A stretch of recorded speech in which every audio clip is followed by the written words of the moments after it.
This episode is brought to you by Island. Today's healthcare staff needs safe, convenient, and dependable access to patient data across various applications. Island, the enterprise browser, simplifies and secures healthcare data access. It's a new take on the most common application we use every day, the web browser, tailored for the unique demands of healthcare. Clinicians can safely log in from any device to interact with healthsome applications and PHI. Built-in last-mile controls keep data where it belongs, so access is simple, data is safe, and patient care is smooth. Visit thisweekhealth.com/island to see Island for yourself. Today on UnHack the News. You have to consider that just because something works today, it's not going to work 2 months from now. And it takes diligence and it takes a lot of work, but like you said, we're all partners here. Hi, I'm Drex, a recovering healthcare CIO and longtime cyber advisor and strategist for some of the world's most innovative cybersecurity companies. Now I'm president of This Week Health's 229 Cyber and Risk community. And this is UnHack the News, a mostly plain English, mostly non-technical show covering the latest and most important security news stories. And now, this episode of UnHack the News. Hey, welcome to UnHack the News, where we try to take some time to make sense of what sometimes feels like a lot of nonsense happening in the world. And I'm joined by Christian Boucher from Island Healthcare today. Hey, Christian, welcome to the program. Thank you, Drex. Always a pleasure to talk. How's it going? Very good. Very good. It was great catching up with you at Vive last week. Yeah, where are you today? Where in the world is Christian today? I'm back in Massachusetts, getting ready to hit the HIMSS in a couple days for HIMSS 2025. Nice. I don't know when this will air exactly, but just in case, what's your booth number at HIMSS? 748? Yes. Okay. All right. Awesome. So see Christian and the gang from Island with iGel at booth 748. How'd Vive go? Did you see a lot of people and hang out with a lot of folks? I went by the booth. You guys, I could barely wedge my way in there. It was a very good event. This was the first time for Island to participate as a sponsor. So it was very interesting, the amount of conversations we had, not just with customers, but also a lot of the partners who are very interested in what we were doing. It was a great opportunity to get in front of a lot of different people and showcase what we're building here. And I would say that we get a lot of positive feedback of our view on how, the transformation of computing in healthcare will look like in a couple of years. You were hanging out with the SHI team too. So we saw you guys over there too. I was lounging on those couches quite a bit. That was They were nice. I wish we had a couple of those in our booth because my feet were a little sore after 10 hours on your feet all day long. Yeah, that was my rally point. Okay, let's get to a couple of articles. I love that you send me news articles ahead of recording the show, but what I really love is sometimes you send me things that aren't traditional articles, and you've done that today. We have two things to kick off the conversation. The first one was written by Bill Russell from This Week Health, an article on LinkedIn. And he says, healthcare still doesn't understand the cloud. And thanks for sending that. And so I'm going to ask you right out of the gate, what was the thing about that you thought was especially intriguing? I think there are a couple pieces. And historically, we saw some organizations jump in full bore with cloud and tends in that scenario. And then we saw some that were a little bit more conservative and maybe only adopted some SaaS applications and moved other workloads there. But I think the more you look into it and the maturity of a lot of these platforms, it gives organizations a lot of flexibility to look across their portfolio. What makes sense? Where are our biggest challenges on the infrastructure side? Because we always talk about the security aspect and the resiliency aspects. I think we've grown past those in most scenarios, and you look at it as just another extension of your own infrastructure. But as we start breaking down where it makes sense, for me, I come from more of the CTO operational kind of how things are impacting my teams. We did a study, this was going back when I was still on the provider side, but how many hours a day are my engineers spending on just keeping the lights on? And they're not spending the time actually developing solutions that improve overall operations, end user experience, or cost savings. That's where I start looking at where the benefit is. And also it gets to that point where, especially in healthcare, a lot of monolithic solutions where you're constantly having to refresh hardware. And in some instances, it's every 2 to 3 years. Yeah. Those are cycles being taken away. When you start adopting cloud, all of a sudden, those transitions become a lot easier for organizations. And again, you can take more focus on, taking care of infrastructure, keeping the lights on, maintenance, and move your engineers back to where they bring the most value to your organization is. And that's engaging with your end users, understanding all the different use cases that are being built out. Nursing is a low-hanging fruit because you can go across 10 different units in a hospital and see 10 different workflows. Yeah. How we build solutions that solve each of their issues, not one blanket one that kind of works for everybody, but is not optimal. I think where we'll see efficiencies, not only in the cloud adoption, but in our overall operational initiatives and bleeds into the second article is, but how do we de-stress our clinicians? How can we make those interactions with technology, because it's everywhere now, how do we make them simpler? And if we can take our engineering teams and work more on that, I think overall we'll see better outcomes across the board. Dude, I like where your head's at. There was this term that I started using originally. When I was the CIO at Scripps and then Seattle Children's, we lit it up. It was called Lights on Doors Open, LIDO. And it was really about the investment that you made, not only from a dollar perspective, but the humans to do lights on doors open stuff. Just keep the trains running on time. And it takes a huge amount of the budget to do LIDO.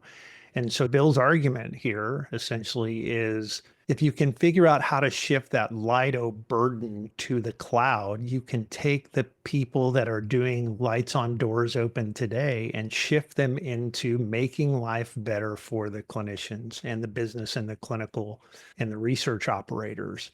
And yeah, I love where your head's at, especially as you look into the future and what we're really going to have to do to maximize the challenges that we have in the number of care providers and the amount of care that we can really provide given the people on the front lines now. And that's one thing that we have been focusing more here at Island is understanding that organizations need kind of the dexterity to be able to deliver various experiences across several different workflows. And I've spent 25 plus years in healthcare, understanding how those use cases play out and how we can help curate those to make sure that when the engineers and the architects that are working with the product, delivering solutions back into those clinicians' hands, they have the ability to scale to what is needed. Now, sometimes that's cloud resources, sometimes that's on-prem, sometimes it's bringing in certain VDI solutions.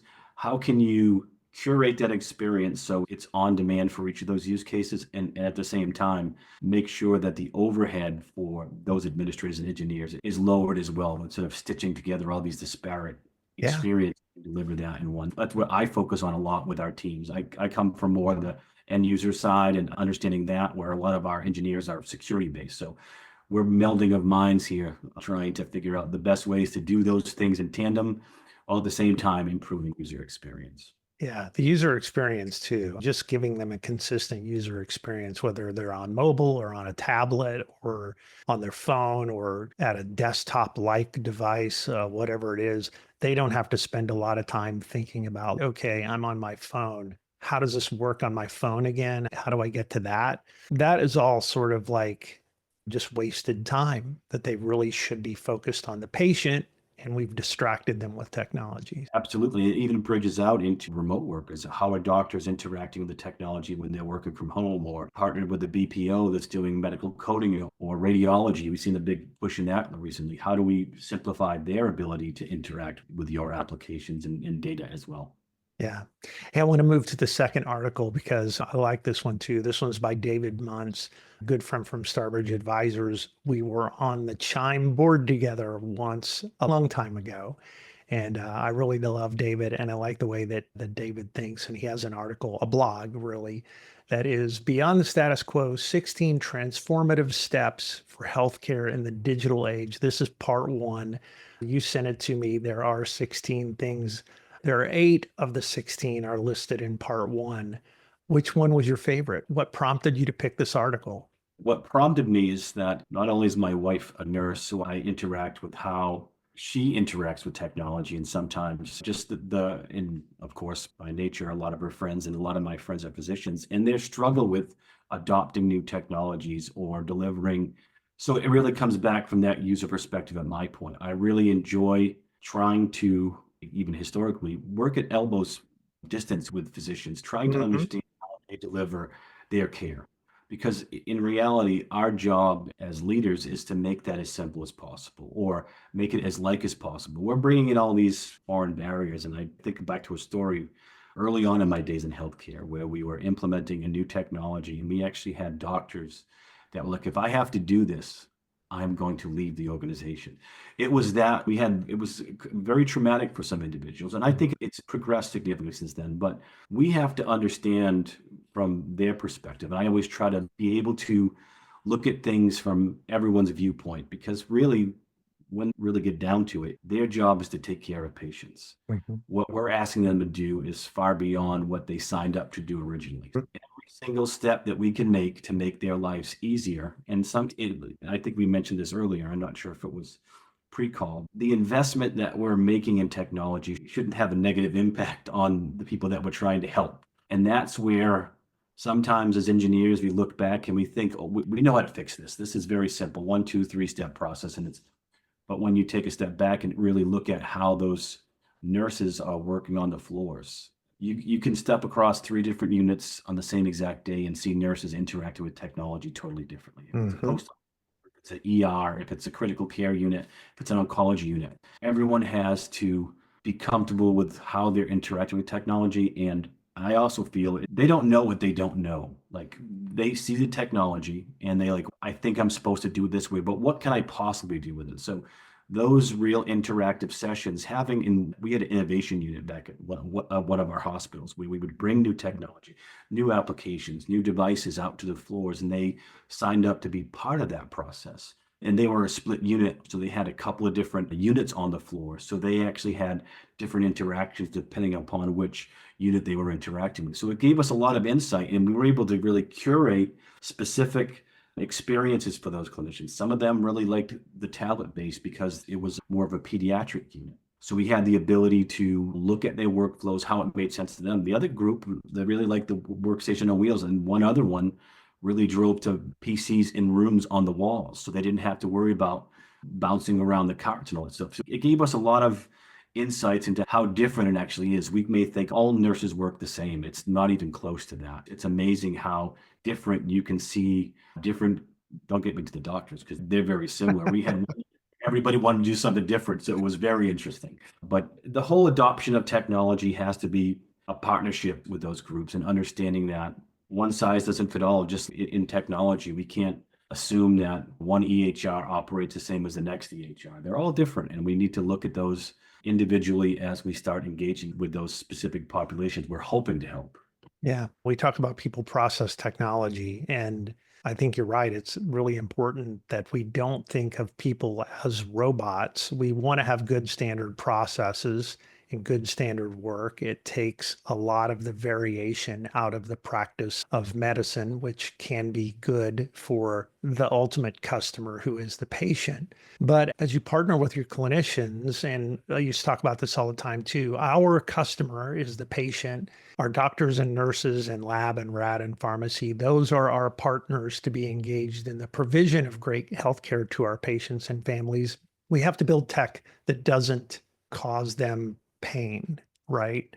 We want them to spend more time with patients. We want them to help cure patients. And so when we give them tech that causes them that kind of like distraction and challenge and pain, that's not good for our customers. It's not good for our patients and families. And that whole process of going and sitting with them and watching how they work and figuring out how to either improve the process. One of the items that David puts in the article is encourage innovations in nominal processes, meaning like one of my favorite parts of innovation was always go look at the process before you make any more investments. Just go look at the process and see, because sometimes the person who's using the application might just be using it wrong. Maybe they just need a tiny bit of training, that at the elbow reference that you made earlier. Just sitting down with them and watching them, you can probably help them become more efficient just by being there and teaching them how to use the system better. But sometimes it also comes back to this idea of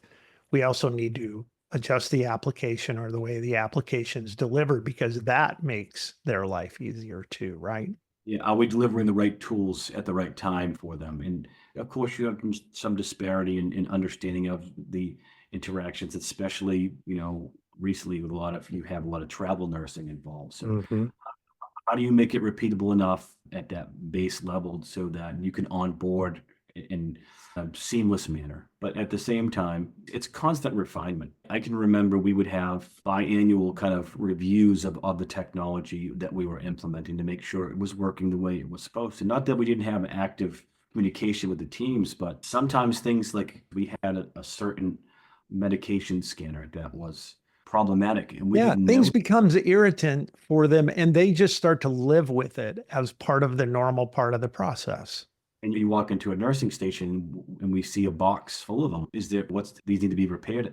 Oh, they just never worked properly. And we went over there and grabbed the 3 other versions that we have on the other units, and we're using those across all the different workstations on wheels. So you have to consider that just because something works today, it's not going to work 2 months from now. And it takes diligence and it takes a lot of work. But like you said, we're all partners here. And I think building that relationship early on, it's great for not only, I would say, the patient, but as clinicians start realizing that you are engaged with them and you're trying to help solve their problems, it becomes a much better conversation. It's not like they're just throwing tickets to the help desk and thinking it's never going to get done. I can remember I had been in my health system for so long, the doctors knew my cell phone number, so they wouldn't even go to I had been on call, they would just call me at 2:00 in the morning. But those are the relationships you build. And I think ultimately what ends up happening is you bring better products to them and they can bring better products ultimately to the patient and give them the focus that they need.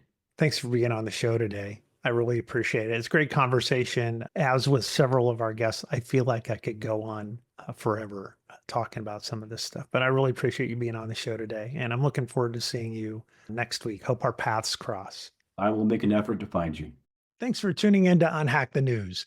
And while this show keeps you updated on the biggest stories, we also try to provide some context and even opinions on the latest developments. And now there's another way for you to stay ahead. Subscribe to our daily insights email. What you'll get is expertly curated health IT news straight to your inbox, ensuring you never miss a beat. Sign up at thisweekhealth.com/news. I'm your host, Drex DeFord. Thanks for spending some time with me today. And that's it for UnHack the News. As always, stay a little paranoid, and I'll see you around campus.